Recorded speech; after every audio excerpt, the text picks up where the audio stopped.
बोलिए बाबा अमरनाथ बर्फानी जी महाराज की जय।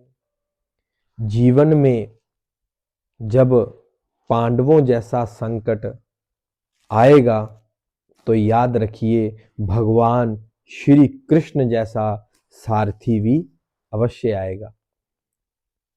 तो एक संत महात्मा की बात है, वह घने जंगल में तप करते थे, अपनी कुटिया बना के तप करते थे। तो एक दिन उस जंगल में एक शिकारी आया शिकार करने के लिए। तो वह भूखा था। उसने उस कुटिया का दरवाजा खटखटाया तो अंदर से एक संत महात्मा निकले। तो संत महात्मा जी ने पूछा कि आप कौन हो?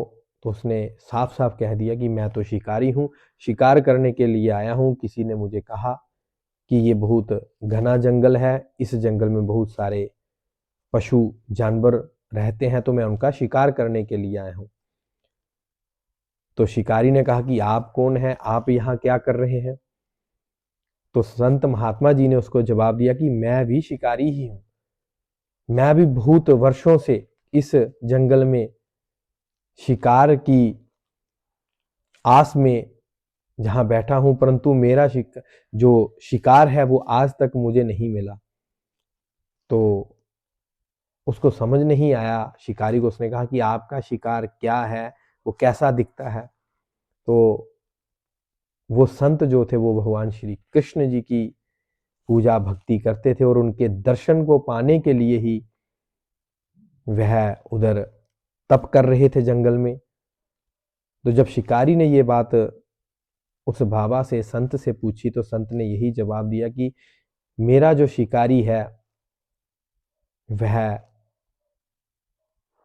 मुकुटधारी है, उसके माथे पे मोर का पंख है, सांवला उसका रंग है और वो ऐसे दिखता है, बहुत सुंदर उसके नेत्र हैं।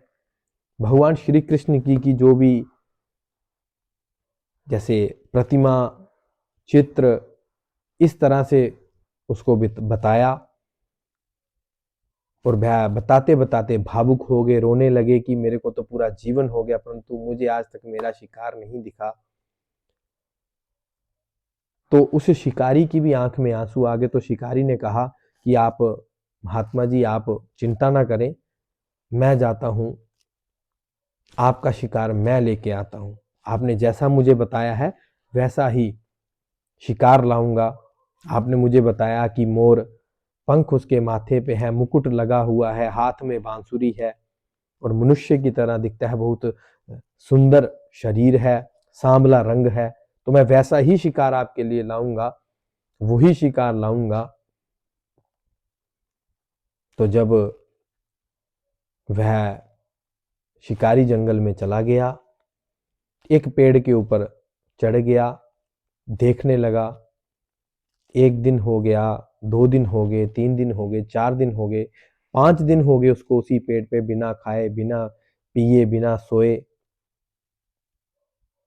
उधर नीचे उसने जाल लगा के रखा हुआ था कि ऐसे शिकार, जो बाबा जी का जो शिकार है वो आएगा तो उस जाल में फंस जाएगा।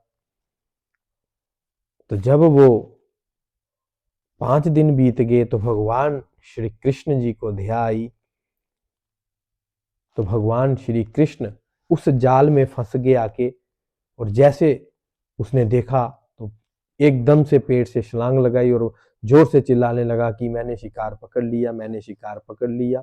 और देखा कि वैसे ही माथे पे मोर पंख, मुकुट, सांवला रंग, हाथ में बांसुरी, और पकड़ के जो है वो कुटिया की ओर ले जाने लगा। जब कुटिया का दरवाजा खटखटाया तो अंदर से वो संत बाहर आए। तो जब संत ने देखा, महात्मा जी ने देखा कि साक्षात भगवान श्री कृष्ण सामने खड़े हैं, तो गिड़गिड़ाया, रोने लगा, भगवान को दंडवत प्रणाम किया और भगवान से पूछा कि हे प्रभु, मैंने सारा जीवन लगा दिया आपकी भक्ति में, आपका नाम जप करने में, आपने आज तक मुझे दर्शन नहीं दिए। आज आप इस शिकारी के जाल में फंसकर आप मेरे पास आ गए, ऐसा कैसे प्रभु। तो भगवान मुस्कुराए और उस संत को कहा कि हे संत, हे महात्मा, इस शिकारी का जो भाव था वो बहुत ही पवित्र था, इसका विश्वास अटूट था, क्योंकि तुम जब भक्ति करते थे तो तुम्हारा ध्यान कुछ क्षण के लिए आगे पीछे जाता था, परंतु इसका पूरा ध्यान जो मेरे पे था, इसका कहीं भी और ध्यान नहीं था। इसको यही था कि जिसके माथे पे मोर पंख होगा, मुकुट होगा, हाथ में बांसुरी होगी, मनुष्य की तरह होगा, और जिसका रंग जो है वो सांवला होगा, ऐसे शिकार को ही मैं संत महात्मा जी के लिए ले जाऊंगा। इसका पूरा विश्वास अटूट था। इसको विश्वास था कि वो जरूर आएंगे, एक दिन ऐसा शिकार जरूर आएगा। तो इसलिए भगवान ने कहा कि जिसका विश्वास मेरे ऊपर अटूट होता है, जो निस्वार्थ मेरी भक्ति करता है, मैं सदैव उसको दर्शन देता हूं और उसके अंग संग रहता हूं। तो आप इस कहानी से यह ज्ञात करिए कि जिसका विश्वास भगवान के प्रति अटूट होता है, भगवान उसको दर्शन भी देते हैं, भगवान उसके ऊपर कृपा भी करते हैं और उसको मोक्ष की प्राप्ति भी करवाते हैं। तो इसलिए भगवान के प्रति अगर विश्वास रखें तो अटूट रखें, विश्वास रखें तो बिल्कुल निस्वार्थ विश्वास रखें, तो भगवान आपके सामने प्रकट हो जाएंगे, आपको दर्शन देंगे। तो आप सबका कल्याण हो, आप सब खुश रहें, आप सबका मंगल हो, और जो भी आपके मन की कामना है भगवान पूरी करें। नमः पार्वती पते हर हर हर महादेव शिव शंभू।